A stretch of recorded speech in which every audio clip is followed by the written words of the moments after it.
Good afternoon, Belize. I'm Isana Cayetano, and it's time for your midday check-in with News 5. We've got the top stories to keep you informed. Here's a quick rundown of what's happening around the country. Who is Trinidadian Senior Counsel Anand Ramlogan? Elections and Boundaries Commission holds meeting with political parties ahead of general elections. And CARICOM hosts 48th regular meeting in Barbados. These stories and more are coming up in just 1 minute. I'm Brittany, one of the newest faces around here. My stories are heartfelt and bring a fresh perspective. On the job, there is no challenge too great. Flooded highways, raging fires, or asking tough questions. My determination and willingness to connect with people help to deliver stories that put you, our viewers, at the forefront of issues. My motto? Accurate, timely, and relevant. I am News 5.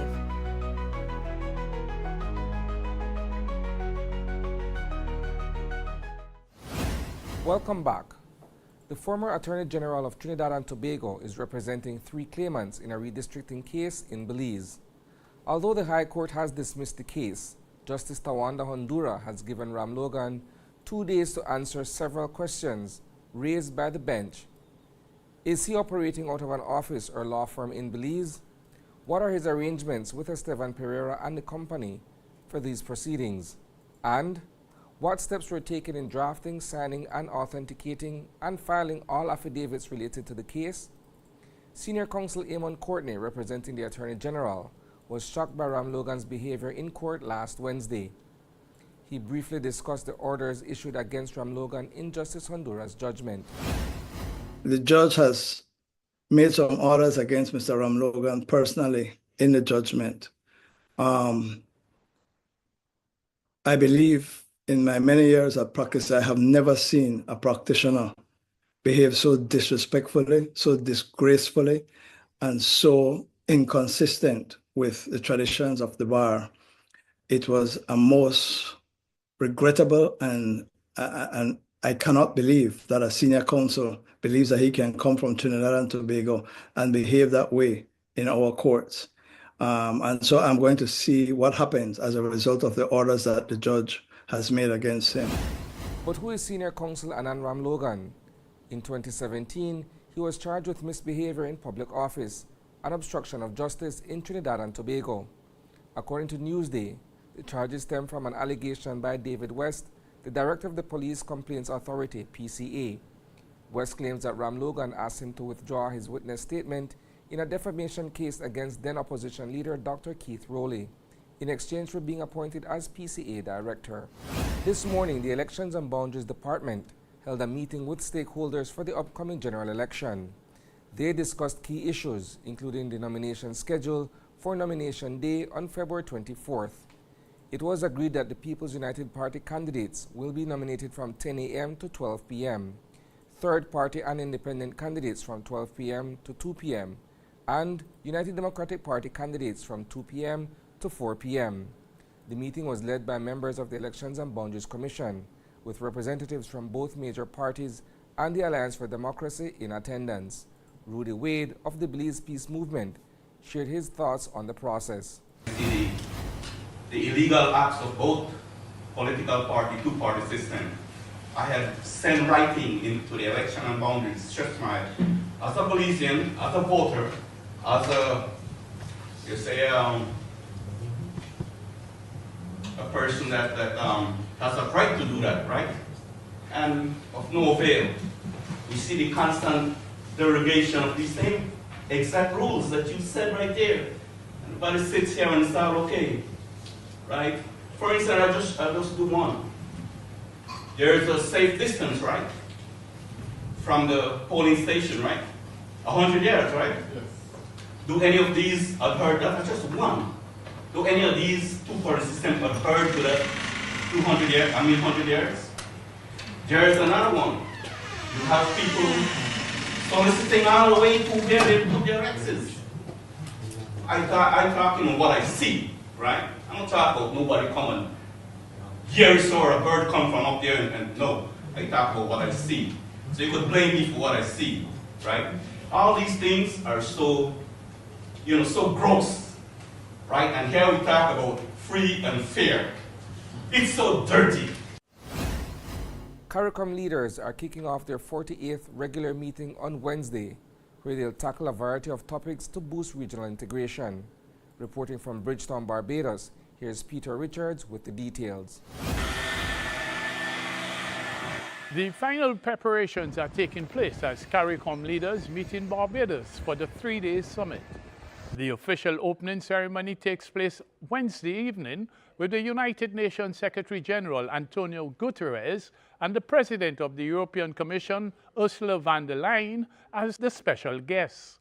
Following the ceremonial opening, the leaders will discuss matters ranging from the CARICOM Single Market and Economy, the CSME, to Washington's policy of deporting Caribbean and other nationals living illegally in the United States. CARICOM Assistant Secretary General for Foreign and Community Relations, Elizabeth Solomon, describes the summit as historic, saying that the discussions will be quite critical. It's also important that the region comes together and has one voice on many issues. And this is really an excellent opportunity under the guidance of Prime Minister Motley, who has taken up the chairmanship as of the beginning of 2025. There's a lot happening this year.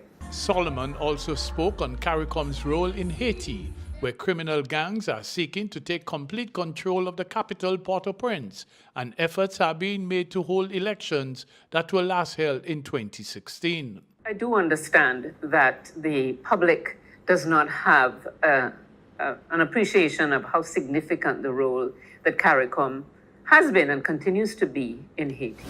This morning, a group of retired public officers protested in front of the Eleanor Hall building in Belize City. They are demanding 2 years' worth of increments that have been withheld for nearly 30 years. Lisbeth Castillo, interim vice president of the Association of Beneficiaries and Retired Public Officers, explained that around 9,000 members are owed money and are uncertain how much longer they will have to wait. What they did was to they invested in shares in BTL, so we have some BTL shares, and all these years those shares have been accumulating dividends. So it's a lot of money now, and we were promised that years ago when they were able, we were all going to sit at the table, the calculations would have been done, and people were going to get what is justly theirs. Now what has happened is that all persons from that time onwards who have retired have really retired, and their pensions have been calculated at a wrong salary. So it would have been calculated at a higher salary point if we had gotten what was ours as usual. So it's been years, as I said, nearly 30 years now. Next month is going to make 30 years that we have not received those increments. And the Prime Minister, about 2 years ago, made a promise to us that he would help us to dissolve the trust. There's a trust fund, and there's a group known as the Public Service Workers Trust. The trustees who are supposed to look after our interests, to make sure that monies are spent wisely.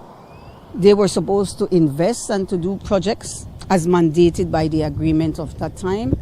And we know for sure that these monies are not being spent wisely. And before the monies are just wasted, as is happening, we want to make the demand and to see that we get what is justly ours.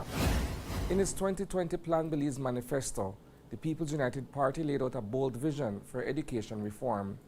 One key initiative was the introduction of a new curriculum, which the Ministry of Education rolled out at the beginning of the 2023-2024 school year. This new approach focuses on assessing students based on how well they understand the material. However, Principal Karen Kane of EP York High School pointed out that the COVID-19 pandemic has thrown a wrench in these plans. Here's a glimpse of what she shared with us during this week's 5-point breakdown on the quality of education in Belize.